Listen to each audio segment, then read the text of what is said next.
So Eddi, I want to pull you in and ask, what does data-driven change management look like? When we talk about change management now specifically, what does Mhm. data-driven change management look like? Sure.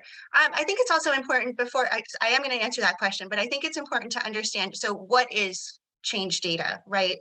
Because I want to demystify that.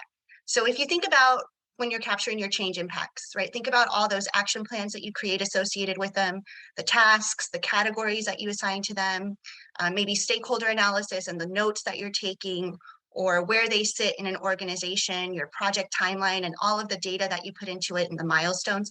All of that is change data. So when we're talking about what is data, like what is data-driven change, it's the ability to take all of that data, regardless of where it lives, right? It might be in your spreadsheets, it might be in your PowerPoints, it might be in a Word document.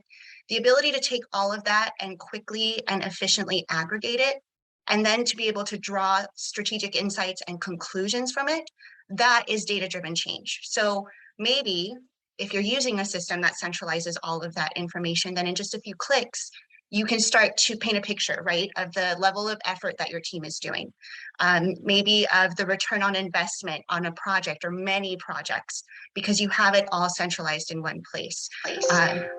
Data-driven change might be engagement tracking or completion metrics, because again, you're centralizing where you're inputting all of that data. And so you can report on things like completion metrics, who's attending what. You can start to paint a picture of impact. And I think that's a really big one that we're hearing. So really you can start to say, what does a change landscape look like for my organization? Is project one undoing something that maybe project 2 or 3 is trying to do? Where are the intersections? Is my HR department underwater because there are too many projects going on at once?